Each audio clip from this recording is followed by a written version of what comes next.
Баянгар аймгийн татрын хилтэс энэ жил татвар төлөгчдийн өдрийг эх оронч үзэл татвар төлөхөөс эхлэн урайнд ор тэмдэглэлээ. Тус хамт олон татвар төлөгчдийн өдрийг 5 дугаар сарын 1-ээс 14-нд дуусгах хугацаанд амжилттай зохион байгууллаа. Энэ оны татвар төлөгчдийн өдрийн хүрээнд аймгийн хэмжээнд ерхий боловсролын сургуулиудын дунд гар зураг, зохион бичлэг, Монгол үндэсний тоглоомын хэлбэртэй сургалтын хэрэглэгдэхүүн, зохион бүтээх уралдаан, санхүүгийн байгууллагууд ихтэй сургуулиудын дунд нэмэгцөөртгөө алтан татрын аас тэмцээн, татвар төлөгч аж ахуйн нэгж иргэдийн дунд гар бөмбөгийн тэмцээнийг зохион явуулсан байна. Татвар төлөгчдийн өдрүүдийг Монгол Улсын засгийн газраас санаачлаад жил болгоны 5 дугаар сард уламжлал болгон зохион байгуулдаг байгаа. За энэ өдрүүдийн бол гол зорилго нь ер нь татвар төлөгч нартай баярлалаа гэж хэлдэг ийм уламжлалтай. Тэгээд энэ удаагийн арга хэмжээ маань бол эх оронч үзэл татвар төлөхөөс эхэлснээр уреатаагаар 7 хоногийн арга хэмжээтэй хөтөлбөрөөр ингээд яваад өнөөдөр үйл ажиллагаа өндөрлөө шагналаа гардуулж байна. За үнэжлийн онцлог бол бас шилдэг татвар төлөгч нараа шалгаруулж за тэднийг урамшуулж татвар төлөгч иргэн аж ахуй нэгж татврын алба хоорондын харилцаа холбоог сайжруулах тэдний хооронд үүсээд байдаг үйл ойлголцлыг бас багасгах зорилготойгоор зохион байгуулагдаж өнгөрлөө. Тэгээд арга хэмжээг маань зохион байгуулахад аймгийн цэцэг дарга за түүний тамгын газар холбогдох байгууллагууд маань хамтран оролцож идэвхтэй сайн зохион байгууллаа. Тэгээд татвар төлөгчдийн өдрүүдийг хүрээнд зохион байгуулсан арга хэмжээнд идэвхтэй оролцсон татвар төлөгч нартай баярлалаа. Хоёрдугаарт нийт татвар төлөгч нартай Монголын татрын албаны татвар төлөгчдийн өдрийн мэндийг хүргье. Та бүхний маань ашиг орлого их байж Монгол улсын болон орон нутгийнхаа хөгжил зэтгэлд үнэтэй хувь нэмэр оруулахыг хүсэж байна. Ажлын амжилт хүсье. Мөн жил бүрийн уламжлалт татвар төлөгчдийн хүрээнд найдвартай татвар төлөгч, хууль дээдлэгч, аж ахуйн нэгж иргэн, шилдэг татвар төлөгчдийг шалгаруулан урамшуулдаг уламжлалтыг тус хэлтсийн дарга онцлоод татвар төлөгчдийн өдрийг огцон гар зураг зохион бичлэг, Монгол үндэсний тоглоомын хэлбэртэй сургалтын хэрэглэгдэхүүн, зохион бүтээх уралдааныг ивент итгэж хамтран ажилласан Шарав захиралтай Баян жаргал хүнс компани хамт олонд талархал илэрхийллээ. 1911 оноос эхлээд эх орны бүтээн байгуулагдсан 5 толгой нөөцний ордод тээвэр логистикийн чиглэлээр олон улсын тээврийг тусгай зөвшөөрлөд үйл ажиллагаа явуулж гэлээ. Манай компани байнгын 44 хүн байхаас гадна нийт гэрэл ажилч 68-аас 70 орчим байнгын ажиллаж байна. Тэд мэн бүгд Баянгар аймгийн буугууд орон нутгийн иргэд мэн тийш очиж бас эх орныхоо бүтээн байгуулалтанд ажил хөдөлмөр эхэлж байгаа. Энэ нь бас манай компани ажилчдын бас нэг эх орныхоо өнөөдрийн бүтээн байгуулалтанд оролцож байгаа гэдгээр бас урам зоригтой байдаг. Ингээ Монгол улсын төрийн хуулийн дагуу бид оногдсон үүргийнхаа дагуу татвараа төлж явдаг цаг хугацаанд энэ мэн бас өнөөдөр энэ амжилтанд хүрсэн бас манай хамт олонны бас сайхан амжилтын хэлбэр юм болоо да гэж би одоо бас бодож байна. Тэгээд бас өнгөрсөн цаг хугацаанд 13, 14 онд бас шилдэг татвар төлөх манай компани шалгарч байсан. Ингээд нийт компанийнхаа ажилтан албан агчдаа бүгдэнд нь бас энэ сайхан баярын мэндийг хүргье. Энэ бол тав хүний амжилт юм аа гэж хэлмээр. Гар зургийн уралдаанд ерхий боловсролын сургуулиуд нийтдээ 172 бүтээл ирснээс 13 бүтээл шалгарсан бол зохион бичлэгийн уралдаанд 153 бүтээлээс 8-ыг, Монгол үндэсний тоглоомын хэлбэртэй сургалтын хэрэглэгдэхүүн зохион бүтээх уралдаанд 12 бүтээл ирүүлснээс 3 бүтээлийг тус шалгаруулж шагнаж урамшууллаа. Гар зургийн уралдаанд Галууд сумын 12 дугаар ангид сурагч Отгонбаатар тэргүүн барьж шалгарсан бол Эрдэнэцэг сумын 12 дугаар ангид сурагч Намин Эрдэн, мөн 12 дугаар ангид сурагч Ган Дэлгэр, Галууд сумын 12 дугаар ангид сурагч Алдарж явнаар шалгарчээ. Зохион бичлэгийн уралдаанд Бууцаан сумын сургуулийн сурагч Оюун гэрэл төрүүлж, Мөн тус сумын 12 дугаар ангид сурагч Ануужин, Баянбалаг сургуулийн 7 дугаар ангид сурагч Минж Бадгар, сургалтын хэрэглэгдэхүүн зохион бүтээх уралдаанд Шинжийн сумын татвар төлөгч Дашцам Цөмөгтлөө нарын бүтээл тэргүүн барьж шалгарч, Удаах байруудад Үлзий сумын сайн үед сургуулийн 4-р ангид сурагч Инхзул, Базаан сумын Цагаанлаа ахлах сургуулийн 5 ангид сурагч Отгон Чимгэнар шалгарлаа. Мөн хууль дээдлэгч татвар төлөгч байгууллагаар Батмаг захиралтай Баялаг Тайхар, Байгалмаа захиралтай Ажбид, Оюун захиралтай Баялаг Богд, Эрдэнэцэн бэлчээ захиралтай Аранби зэрэг 10 компани шалгарч шагнаглалаа. Энэ оны найдвартай татвар төлөгчөөр Оюут бол даргатай цагдаагийн газар, Шарав захиралтай Баян жаргал компани тус шалгарлаа. Харин 2018 оны шилдэг татвар төлөгчөөр Үлзий Божов захиралтай Баялаг Үлзий компани, Золбоо захиралтай Шандас Транс компани, Бүрөсрөн захиралтай Зүүн шанд компаниуд шалгарч тус шагнаглалаа. Баярлалаа. Намайг 4-р ангийн сурагч Инхзул гэдэг. Ямар уралдаанд ороод 2-р зайд болсон байна. Ер нь уралдааныхаа бүтээлийг хэрхэн яаж хийсэн талаар яриад байна. Би дугуйлангийнхаа багш гიშгэгчтэйгээ цуг хийсэн. Ямар бүтээл хийсэн бэ? Үндэсний тоглоомын хэлбэртэй хичээл Цус компаниудын шагналыг аймгийн засаг даргын орлогч Батсуур Мөнхбат татрын хэлцийн дарга Эрдэнэцэн давг аймгийн иргэдийн төлөөлөгчдийн хурлын нарийн бичгийн дарга үнэн буян нарга гардуулж баяр хүргэлээ. Мөн нөтийн хууль нөтийн урамшууллын систем хэрэгжиж эхэлснээс хойших 2 жилийн хугацаанд Баянгар аймгийн татрын хэлц төрийн байгууллагатай хамтарч ажилласны үр дүнд нөтийн баримт хэвлж өгдөг цэгийн тоо 1127 болж өссөн байна. Ийхүү Баянгар аймгийн татрын хэлтэц татвар төлөгчдийн өдрийг амжилттай тэмдэглэн өнгөрүүллээ. Бид нэр бол 1992 онд анх Баянгар аймагт баялаг хуурайлгч гэж байгуулж ирсэн. Энээс хойш одоо үндсэндээ 26 жил болж байна. За 2017 онд бол бид нэр Баянгар аймгийнхаа төсөвт 300 гаруй сая төгрөгийг одоо нийт янз бүрийн одоо байдлаар татвар төлсөн байгаа. Тэгээ энэ бол бидний одоо шилдэг татвар төлөгч болсон амжилт. Тэгээ энэ бол манай компани одоо энэ жил 130 гаруй ажилчинтай. Тэгээ нийт борлуулалтынхаа бол одоо 80 орчим хувийг экспортод гаргадаг ийм компани болсон байгаа. Тэгээд цаашдаа бол одоо манай компани бол мөрөгжинтэлж Европын зах зээл дээр одоо 18 оноос бол бас салбар компани байгуулахаар ажиллаж байгаа. Компани ажилчдын хувьд ер нь одоо Баянгараас хэр олон хүмүүс ажиллаж байна? Ер нь манай компани чинь бараг л 70-80% Баянгарах ажилтдаг шүү дээ. Тэгээ 8-аас одоо бас энэ 17 онд бол 20 хүн зургаад тэрнээс одоо 6 хүн доктортой ажиллаж байгаа. Тэгээ эрхчлээс бол мөн адилхан хүмүүсийг нэмж сургаж бас ажиллах хүсэлтэй байна. Манай компани 1996 оноос хойш 22 жил доктортой үйл ажиллагаа явуулж байна. Дулаан үйлдвэрлэл, барилга угсрал, зочид буудлын чиглэлээр үйл ажиллагаа явуулдаг. Манайх ч одоо байгуулагдсан цагаас хойш 2 удаа найдвартай татвар төлөгч. Одоо энэ жил шилдэг татвар төлөгч болж байна. Улс орныхоо аймаг орон нутгийнхаа хөгжилд хувь нэмрээ оруулж байгаадаа баяртай байна. Манайх чинь гэрээт болон үндсэн ажилчин 50 гаруй ажилчинтай. Үндсэн ажилчны 25 хүн бол гэрээгээр ажилладаг. Барилгын чиглэлийн үйл ажиллагаа явуулж байгаа үед бол бүр олон хүн ажиллаж шүү дээ.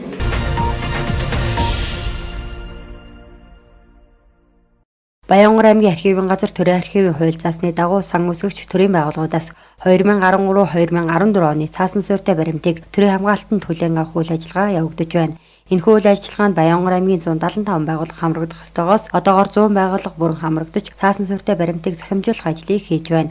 Жил бүр 11,000-аас 12,000 баримтыг төрийн хамгаалтанд хүлээн авдаг бол энэ жилийн тухайд байгууллагуудын баримтын тоо, эргэлтийн тоо өссөн учраас 17,000 баримт хүлээн авах төлөвтэй байгаа гинэ.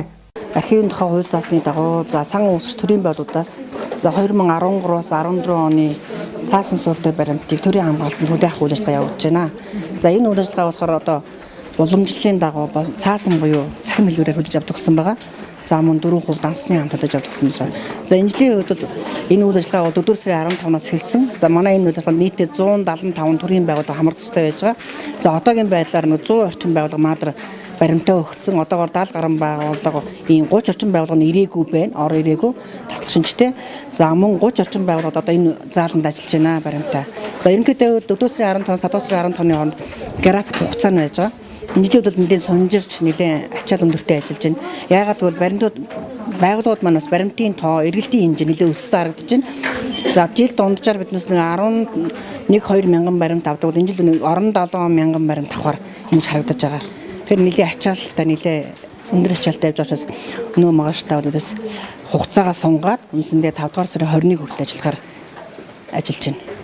Баримт захимжуулах явцад байгууллагын архивын баримтууд асар их дутуу ирдэг байна. Энэ нь тухайн байгууллагын ажилтнууд байгууллагын архив баримтаа шилжүүлээгүй, байгууллагуудын ихэнх нь орон тооны ажилтангүй, хөвч ажилдаг зэрэг шалтгаалan баримт захимжуулах үед хүндрэл бий болдог байна. Нийгэм ард иргэдийн хөгжил цэцэглэлд бүхий л зүйлийг хуулжуулдаг байгууллага бол архив байдаг. Тиймээс төрийн байгууллага тухайн байгууллагын ажилчид ард иргэд бүгд хариуцлагатай байж баримтаа бүрэн бүрдүүлж төрийн үйлчлэгэнд оролцох нь чухал байгаа нь эндээс харагдаж байна. Байгууллагууд архивын баримтуудыг дутуу хүлээлгэн өгснөөс үүдээд хүний эрхийг зөрчдөг ард иргэдийн хохирогчд нь архивын байгууллага болон үлддэг байна. Ийм Баянгар аймгийн хэмжээнд баримт захимжуулж буй байгууллагын ажилчид нь бүтэн сарын хугацаанд ард иргэдийн хохирохын тулд ачаал ихтэй байгаа төдийгүй баримт захимжуулах ажил нь цэг таслаас эхэлдэг учраас тухайн байгууллагын ажилчид цаг наргүй ажиллаж байна.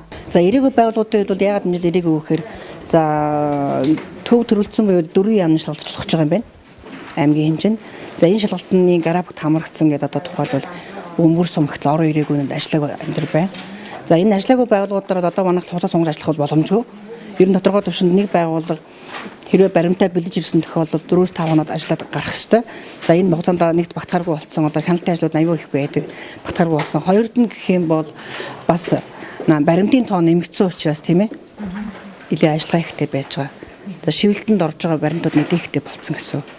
За тэгээд бас энэ дээр давхар байгууллагын дарга нарт төрийн албаас юу гэж анхааруулах хэрэгтэй бол за та бүхэн мэдж байгаа өнгөрсөн жилийн тухай хуулиуд батлагдсан тийм. Жилийн тухай хуулиудаар бол одоо энэ төрийн архивын баримтыг гарапо төлөвлөгөөг одоо нөхөмлөд тасалдах юм бол жилийн хуулиараа арга хэмжээ авдаг болсон байж байгаа. Тэгэхээр одоо энэний дараагаар биднээсийн хян шинжилгээ үнэлгээ явагдаад бүх байгууллагуудаар тодорхой түвшинд тутсан баримтуудаар бас арга хэмжээ тооцогдно. Ажилтнуудаа төрийн албаагчдаар нөхөн тооцогдно. За архивын тухай хуулиар бүрдлийн тухай хуулиудаар бас төлөвлөөр за архивын баримтан дараа хон хэлцэх хугацаа баригдах болсон байж байгаа. Тэгээ энэ 13 14 оны баримт учраас бол за тухайн албаагчдад баримтаа дутуу өгсөн, маань дутуу шилжүүлсэн байх юм бол шүүхээр дамжигдаа тэгээ эрүүгийн хариуцлага хүлээх юм арга хэмжээ явагдана. За мөн бас байгууллагын дараа навчлалын арга хэмжээ тооцогдно. Баримтаа өгөх бол за энэ дээр бас манай байгууллагын дараа нараа албаагч тунаас жоохон харамжгүй хандж байна. За энэ жил болгоо ингээд өгдөг юм болдын гэж байна. Үгүй шүү дээ. Одоо шинжил зөвлөлтөд болцсон байна те. Тэр хуулийг бол бас прокурор хянуулж байгаа биднес үйл ажиллагаа бол те. Тэгэхээр энэ дээр арга хэмжээ нэгдсэн жим авагдана. Байгууллагын дараахан ирээдүйн тухай арга хэмжээ авагдлаа гэхээр ямар хариуцлага хүлээх вэ гэхээр энэ одоо 2018 онд бол ямар нэгэн цалингийн нэмэгдэл авахгүй шагнал дурамжлах аваагүй болж байгаа шүү дээ. Хуулиудаар бол ийм болсон байна. Энийг бас над дарамт сайн ойлгохгүй байх шиг. За нэг 13 онд ажиллаж байсан нэг байгууллагын нэг ажилтны нэг баримтыг төрийн архив шилжүүлээгүй байгаа тохиолдолд манайх яах вэ гэхээр тэр хүн дээр хэрэг бүртгээд биднээс одоо шүүх шилжүүлэхээр байж байгаа. Юуг хариуцлах иймэрхүү хууль дүрмийн өөрчлөлтүүд орсон учраас бас иргэд олон түмэн те энэ телевизийг үзэж байгаа те төрийн албаагч байгууллагын дарга нар энэ дээр маш сайн анхаарах ёстой л гэсэн үг. Харин уг үйл ажиллагааг явуулснараа төрийн үйлчлэгийг ард иргэдэд хүндрэлж хэрэглэхийг төрөө шуурхай хүргэх, хадгалал хамгаалтанд авч нөөц хувийг бэлтгэх гээд олон талын давуу тал ач холбогдол бий болдог байна. Жил бүр явагддаг тус арга хэмжээ 4-р сарын 15-наас 5-р сарын 15-ны хүртэлх хугацаанд үргэлжлэх байсан хэдий ч 5-р сарын 20-ны хүртэлх хугацаагаар сунган ажиллагаар бас юм а. За би Баянгов сумын статистикч байгаа юм чи Цэнгэлмаа гэдэг хүн байна. Ингээ өнөөдөр 2013-аас 14 оныхаа баримтыг төрийн архивын засагт хүлээлгэж өгөхөөр ирсэн байна. Ерөнхийдөө жил ирэх тусам баримтын тоо нэмэгдэж байгаа учраас биднэрт захин баримт өгөхөд хүндрэлтэй асуудлууд нэлээд байна. Тэгээд албан агчид баримтаа бүрэн гүйцэд өгөхгүй байснаас болоод нэлээд хүндрэл гарч байна. Зарим нэгэн баримтууд байгаа боловч одоо бүрдэл дутуу, тамга юм уу, гар үсэг дутуу байдаг.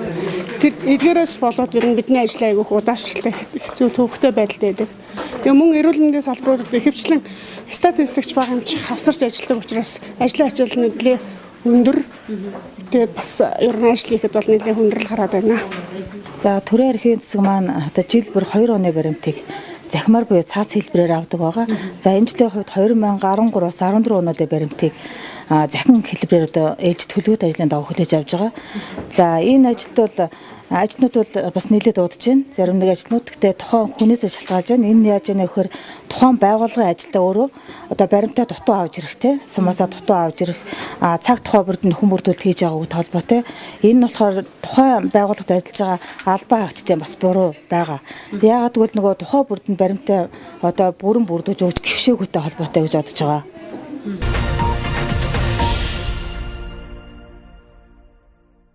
Жилбэрийн 5-р сарын 18-ны өдөр олон улсын музейн өдөр тохиодог. Энэ өдөр Баянгар аймгийн Түүх садны зөв байгалийн түүхийн музейгээс нээлттэй хаалганы өдрийг баган талбай зохион байгууллаа. 150 гаруй орныг өөрийн игнэнд танигдсан олон улсын музейн холбооны санаачлахаар 1978 оноос энэхүү тэмдэглэлт өдрийг дэлхийн өнцөг булан бүрт өргөн тэмдэглэх болсноос хойш эдүгээ 40 жилдээ золгож байна. Манай улсад 2003 оноос хойш энэхүү өдрийг тэмдэглэдэг уламжлал тогтсон байна. Баянгар аймгийн музей хамт олон энэ жилийн музей өдрийг өргөн харилцаатай музей шинэ хандлага, шинэ олон нийт дураанд ор тэмдэглэн өнгөрүүллээ. Тус музей хамт олон энэ өдөр Хонгор нутгийн тусгаар тогтнолын баган талбайд музей нээлттэй хаалганы өдөр хэлбэрээр олон улсын музей өдрийг өргөн тэмдэглэлээ. Энэ үеэр мазалаг бүтээлийн үзэсгэлэн, музей менюнүүдээр үзэсгэлэн, шагналыг ардуулах ёслол, урлагийн тоглолт үзэгчдийн дунд танин мэдгэн хөгжөөнд тэмцээн зэрэг үйл ажиллагаануудыг явууллаа. Мөн иргэдийн гар дээр байгаа соёлын бит өвийг бүртгэж батламжуулгалаа. Жил бүрийн 5 сарын 18-ны өдөр олон улсын музей өдөр гэж болдог. За энэ жилийн олон улсын музей өдөр одоо ухтаад 1 сарын арга хэмжээтэй 1 сарын хугацаатай тийм арга хэмжээ зохион байгуулсан. За энэ арга хэмжээнийхээ одоо үр дүн одоо шагнал урамшууллыг өнөөдөр нээлттэй хаалганы өдрийг энэ баган талбай дээр зохион байгуулж ард иргэдтэй танилцуулж байна. За энэ нээлттэй хаалганы өдрийн хүрээнд бол ерөнхийдөө манай Мазала бүтээлийн үзэсгэлэнгийн гарсан байна. За энэ үеэр одоо хүүхд багчуудын дунд уран зургийн тэмцээн, анхаа тэмцээн зохион байгууллаа.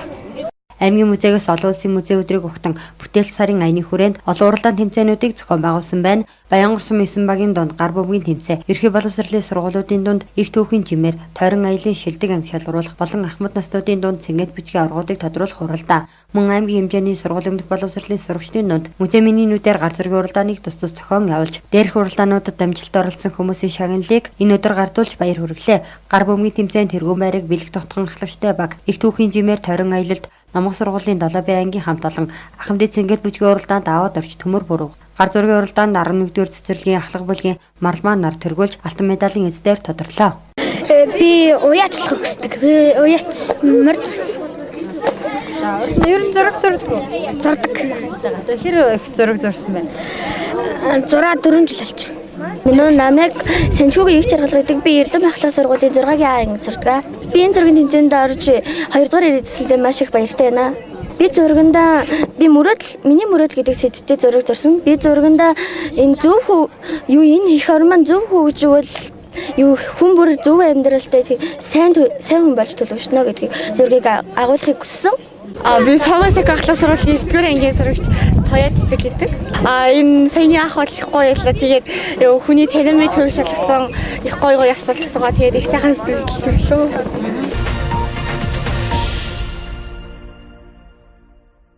Говьалтай Баянгар аймагт зохион байгуулагдаж байгаа орон нутгийн иргэдэд зориулсан санхүүгийн боловсрал олох сургагч багш бэлтгэх сургалт Баянгар аймагт 5 дугаар сарын 18-наас 21 дуустал үргэлжилж байна. Монгол банкны 2018 оны дотоод ажлын төлөвлөгөө, хамт ажиллагааны санам бичгийн дагуу олон нийтийн боловсрал мэдээллийн төв, бичил санхүүгийн хөгжлийн сан, боловсрал соёл шинжилгээ ухаан спортын яамны харьяа, Говьалтай Баянгар аймаг дахь насан туршийн боловсролын төв, Монголын мэргэжсэн эхлэн бодогчдын институт, Эрдэм мэдлэг түгээх төв төрийн бас байгууллага болон Тухайн аймгийн Монгол банкны салбаруудтай хамтран олон нийтийн санхүүгийн суурь мэдлэгийг дээшлүүлэх хөтөлбөрийн хөдөө орон нутгийн иргэдэд санхүүгийн боловсрал олгох сургалт Баянгар аймагт зохион байгуулагдаж байна. Энэ хүрээнд 5 дугаар сарын 18-ны өдөр Баянгар аймгийн хэвлэл мэдээллийн салбарын сэтгүүлчдэд олон нийтийн хэвлэл мэдээллийн хэрэгслээр дамжуулан санхүүгийн боловсрал олгох, санхүүгийн хэрэглэгчийн эрх ашиг хамгаалахын сэдэв сургалтыг зохион байгууллаа. Дус сургалтанд Баянгар аймагт үйл ажиллагаа явуулж буй Мазала телевиз, Хонгор телевиз, Баянгар телевиз, Өнөөгийн Баянгар сонин, гэр бүлийн аруудын 106.5-ын төлөөлөл, сэтгүүл зураглаач тэгээд 11 хүн хамрагдлаа. Дус сургалтаас сэтгүүлчид сонирхсан асуултаа тавьж тодорхой мэдээллүүдийг авлаа. Харин 2 дахь өдрийн орон нутгийн иргэдэд зориулсан санхүүгийн боловсрал олгох сургагч багш бэлтгэх сургалтанд Баянгар аймгийн насан туршийн боловсролын төвийн багш нар хамрагдаж сургагч багшаар бэлтгэгдэж байна. Уг сургалтаар хувийн санхүүгийн төлөвлөлт, мөнгөний үн цэн ба мөнгө хэрхэн зөв удирдах, өрхийн төсөв хуримтлал ба хадгаламж, зээл тэтгэвэр нийгмийн даатгал, санхүүгийн хэрэглэгчийг хамгаалахын зэрэг сэдвүүдээр мэдээлөгч тэдний чадхыг нэмэгдүүлсэн үр дүнтэй сургалт болж байна. Олон нийтийн санхүүгийн суурь мэдлэгийг дээшлүүлэх хөтөлбөрийн хүрээнд Баянгар аймгийн насан туршийн боловсролын нэгжийн багш нарыг сургагч багш санхүүгийн боловсрал олгох сургагч багш бэлтгэх энэ сургалт 3 өдөр үргэлжилж байна. Тэгэхээр энэ сургалтын зорилго нь иргэдэд орон нутагт байгаа астагдсан малчид болоод иргэдэд бүх насныханд олон нийт рүү чиглэсэн байдлаар сургалтыг зохион байгуулах, санхүүгийн боловсрал олгох, тэр дотроо бүхий л хуримтлал, зээл, хадгаламж, за түүнтэй холбоотой гарч ирэх эрсдэл, даатгал, хувьцаа, хөрөнгөний зах зээлийн санхүүгийн зах зээлийн бүхий л нэр томьёо ойлголтуудыг өгөх, мэдээллээр хангах, тэр сургалтын цаашид түгээх энэ зүйл дээр түлхүү анхаарч насан туршийн боловсролын сурагч багш нарын сургалтыг амжилттай зохион байгуулж байна. Сурагч багш нарын хувьд амьдрах ухаан, хууль эрх зүй болоод бусад чиглэлээр сургалтуудыг тогтмол зохион байгуулдаг мэргэжлийн хүмүүс учраас энэ сургалт зохион байгуулахад бол бэрхшээлтэй зүйл алга байна. Сургалт практик болоод онлайн түвшинд харилцсан, ярилцсан сургалтын арга хэрэгслүүдийг ашигласан үр дүнтэй явж байна гэж үзэж байна. Говьалтай аймаг, Баянгар хоёр аймагт болсон энэ сургалтанд насан туршийн боловсролын орон нутгийн хамгаалалт бол сайн байлаа. Орон нутгийн засаг захиргаа болоод банк санхүүгийн байгууллагын мэрэгжилтнүүд оролцож тэдгээрийн цаг үеийн мэдээлэл болоод санхүүгийн боловсролын талаарх хэрэгжилтийн явцын талаар мэдээллийг өгөх мөн санхүүгийн хэрэглэгчийн аяны хүрээнд энэ 5 сарын 31-ний өдөр бүтэн 5 сарын хугацаанд үргэлжлээд дуусж байгаа энэ аяны бол дүгнэж ийм ажил явагдаж байна. Монгол банкны санаачлагаар санхүүгийн хэрэглэгчийг хамгаалах чиглэлээр хэрэгжиж байгаа энэхүү аян нь 2018 оны 1-р сараас эхлэн 5-р сарыг дуустал зохион байгуулагдж байгаа юм. Тус аян нь нийт санхүүгийн салбарыг хамарч байгаа бөгөөд санхүүгийн хэрэглэгч болон санхүүгийн үйлчилгээ үзүүлэгч хоорондын эргэтгэж харилцах чадамжийг бэхжүүлж, уг харилцаанд оролцогчдын эрх ашигыг хамгаалах хяналт, зохицуулалтын байгууллагын үүрэг, эрсдэл суурилсан шалгуур стандартыг боловсронгүй болгож байгаа. Боловсрол соёл шинжилгээ ухааны яамны насан туршийн боловсролын үндэсний төв Монгол банктай хамтарч Баян-Хонгор аймгийн нийт насан туршийн боловсролын нэгжийн менежер багш нарт санхүүгийн боловсролыг дэвшлэх чиглэлээр 2 өдрийн сургач өгш бэлтгэх сургалт явагдаж, энэ сургалтанд хамрагдаж байна. Тэгээ энэ сургалтанд хамрагдсанаар ер нь өрхийн төсвөө яаж зохиох хөтлөх вэ, ард иргэд хуримтлал гэж юу, хадгаламж гэж юу болох, зээл, татвар даатгал, тэтгэвэр, хөрөнгө мөнгө өсгөх арга гэдэг энэ чиглэлүүдээр сургалтанд хамрагдаж, бид бас өөрсдийнхөө мэдээллийг илүү их шинэлэг агуулгаар баяжуулж мэдээлэл авч байна. Тэгээ энэ сургалтанд хамрагдсанаар ер нь бол зөвхөн санхүүгийн боловсрол гэж ярьж байгаа боловч ер нь хүний эрүүл мэнд, амьдрах орчин нөхцөл, тэгэл хүний зөв зан үйл, зөв хандлага, мэдлэг чадвар, дадлыг дээшлүүлэхэд чиглэхэд юуг анхаарах вэ? Зорилт төлөв сургуулийн хүүхдүүд иргэдэд чиглүүлж энэ ойлголтыг яаж нийтээр зөв хандлага чиглэл сурах уу гэдэг талаар энэ сургалтанд сууж байна.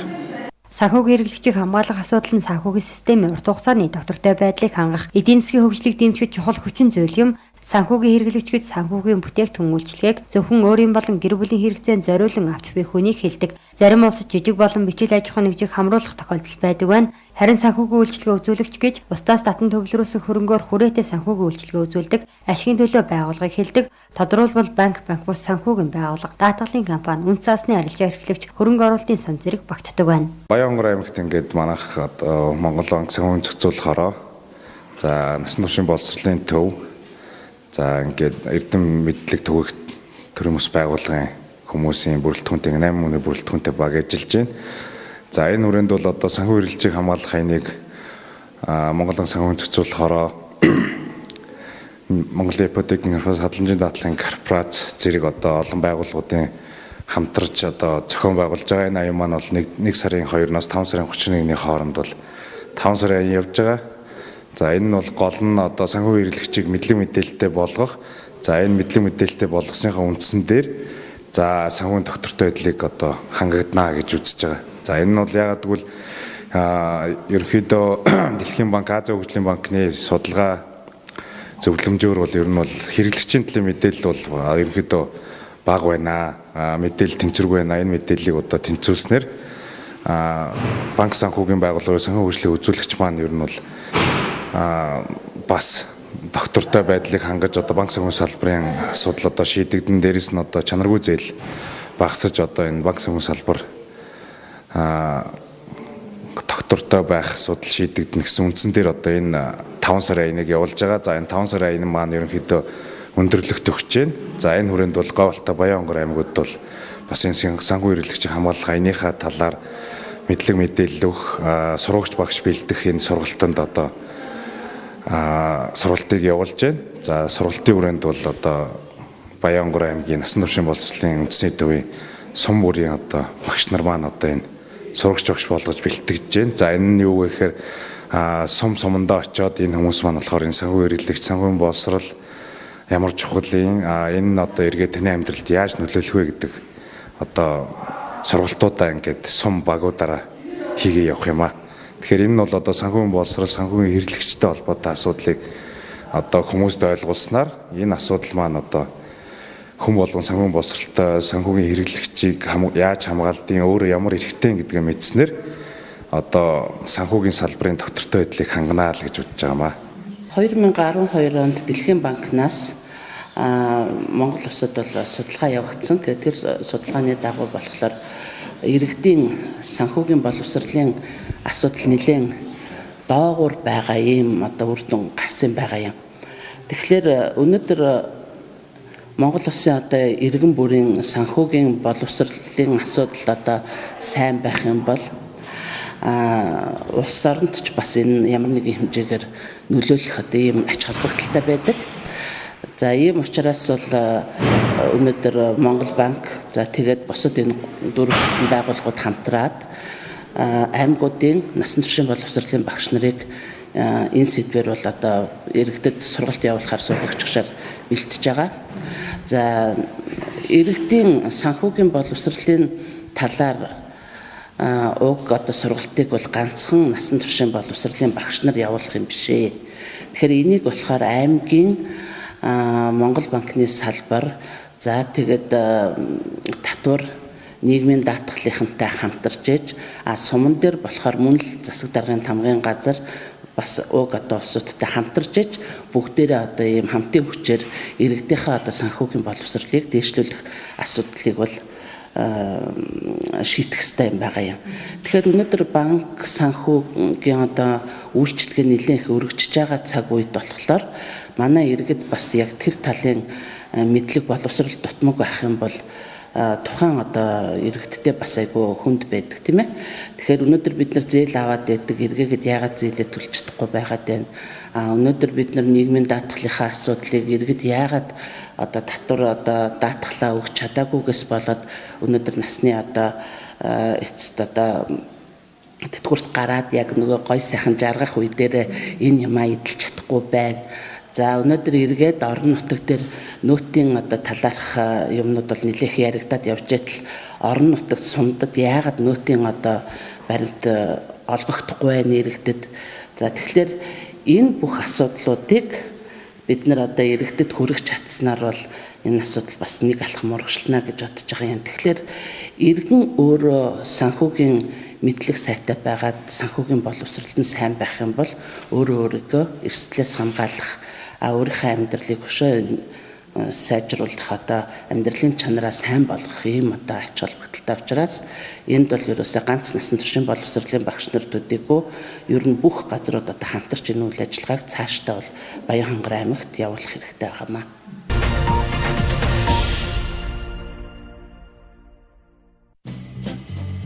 Сайн бацгаана үзэгчдээ та бүхэндээ шинэ 7 оны мэндийг хүргэе.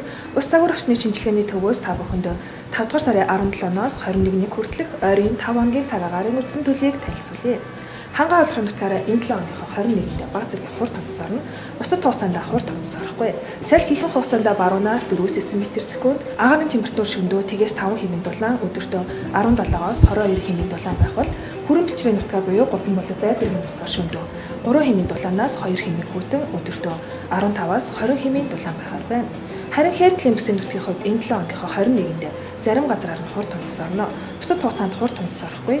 Салхи ихэнх хугацаанд баруунаас 5-аас 10 м/сек, 21-нд 12-оос 14 м/сек хүртэл ширүүлсэн зөөлөн шорооч урагшуурна. Агарын температур шөнөдөө 3-аас 8 хэмээн дулаан, өдөртөө 19-өөс 24 хэмээн дулаан байхаар байна. Гоён бүсийн нутгийн хувьд энэ 7 оногт хурд тонцос орохгүй. Салхи ихэнх хугацаанд баруунаас 10-аас 12 м/сек хүртэл ширүүлсэн явган шорооч урагтай байх бол 21-нд 16-аас 18 м/сек хүртэл ширүүлсэн хүчтэй шорооч урагшуурна. Агарын температур шөнөдөө 8-аас 13 хэмээн дулаан, өдөртөө 23-аас 28 хэмээн дулаан байхаар бол хамгийн дулаан цаг буюу эхийн голын баян бүрд орчмоор шөнөдөө 13-аас 18 хэмээн дулаан, өдөртөө 30-аас 35 хэмээн дулаан байхаар байна. Үргэлжлүүлэн та бүхэн ойрын 5 хоногийн сумдын цаг агарын үндсэн төлөө хүлээн авч үзсэн үү?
Ойрын 5 өдрүүдэд говийн бүсийн нутгаар салхишуурхтай байх ба хугацааны сүүлээр 21-нд нийт нутгаараа хүүтрэх тул энэ үедэд малчид авдаг гэж тэмэрчдийг сонор сэрэмжтэй байхыг ус загварчны шинжилгээний төвөөс анхааруулж байна.